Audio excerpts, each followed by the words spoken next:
Esse tema entrou na minha vida, infelizmente ou felizmente, há 9 anos, quando a minha mãe decidiu colocar fim na vida dela e conseguiu.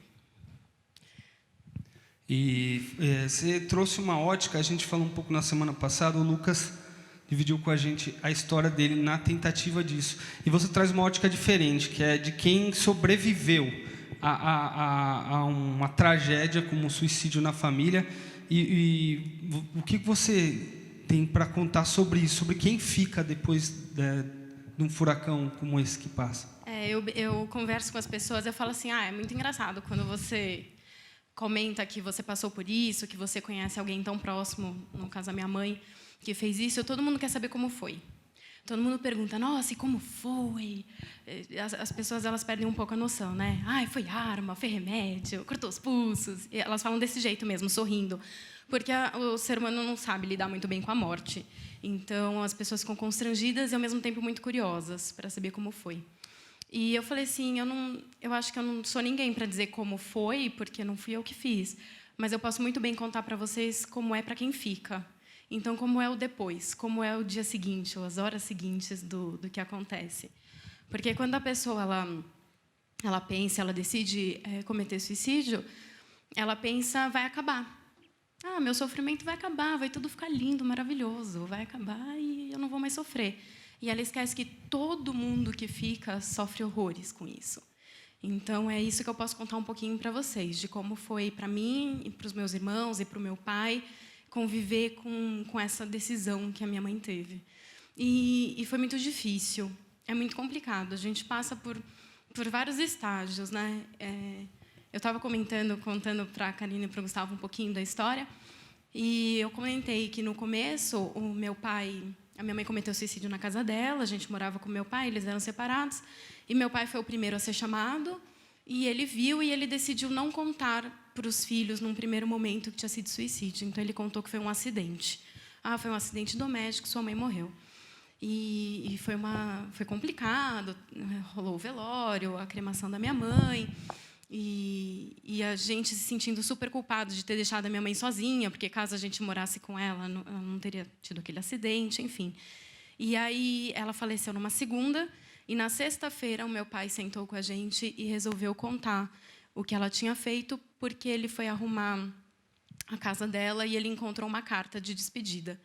Então, ele ficou num conflito muito grande entre contar para os filhos o que a mãe tinha feito e entregar a carta com o último adeus, ou não contar o que ela tinha feito e esconder a carta. E ele resolveu dar para a gente essa oportunidade de ouvir esse tchau dela, que foi ridículo. Não foi aquelas cartas lindas, maravilhosas de filme que a gente vê, poetas. Foi uma carta fria que fazia piada com o que ela estava fazendo, enfim. E foi muito sofrido, foi muito triste, porque a gente terminou de ler aquilo e falou, nossa, não tinha nem amor nela. Ela fez piada com o que ela estava fazendo. E Renata, nessa um pouco disso que você falou de como é que foi essa dor dividida, né? Dividida não, multiplicada.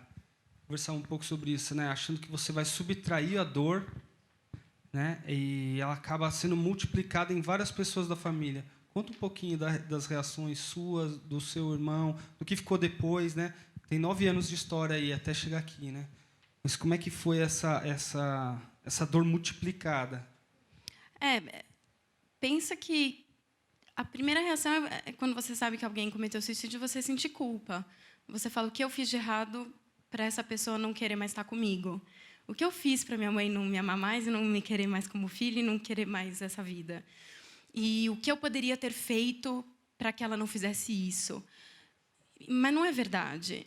Eu comentei, né, que a gente soube disso, aí eu estava chorando e falei, porque na noite anterior a minha mãe me ligou e a minha mãe era alcoólatra e ela me ligou muito bêbada, e eu falei para ela, mãe, eu falo com você quando você estiver sóbria. E desliguei o telefone na cara dela.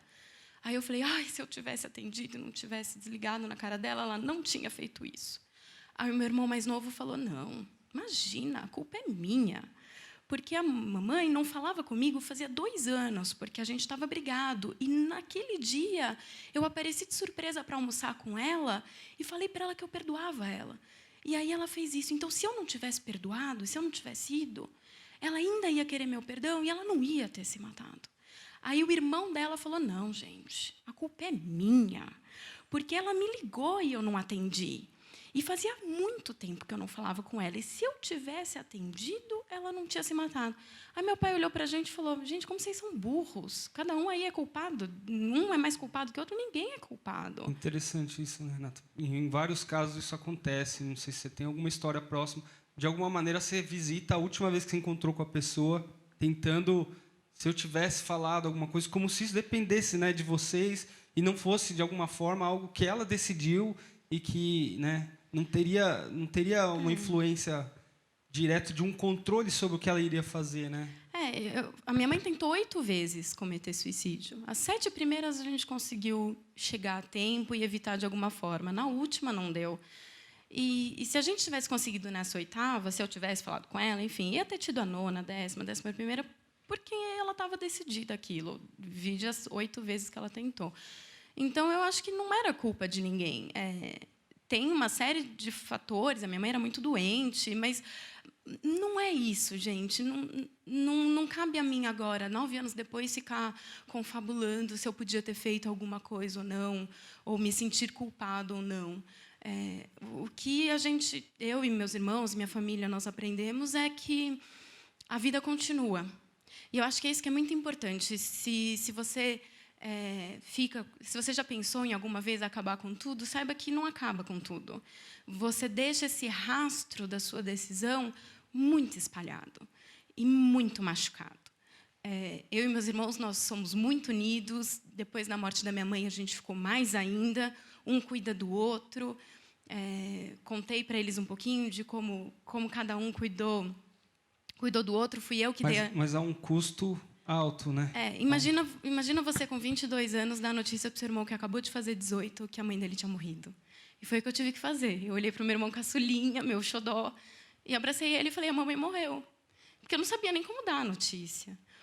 E eu acho que é isso. Eu acho que eu posso ficar aqui contando para vocês horas e horas e horas de histórias de antes e depois, de reações de pessoas quando elas vinham perguntar para mim do que minha mãe tinha morrido, da sensação que eu tinha de que eu era filha de uma louca, então talvez eu fosse louca também, e como foi lidar com tudo isso, como foi mentir pelos primeiros... É a primeira vez na vida que eu falo para um monte de gente, a maioria que eu nunca vi na vida, que a minha mãe fez isso. Para todo mundo, eu sempre contei que minha mãe morreu de parada respiratória, porque ela se sufocou. Coragem, é muito difícil. Com a gente, acho que para cada um aqui, a gente só tem a te agradecer pela coragem, pela sua disposição, né? Logo desde o início que ela soube do tema, o Marcos conversou com ela, né? Numa conversa, ela, eu me disponho a falar sobre o assunto. Queria pedir uma salva de palmas para a Renata. Muito obrigado.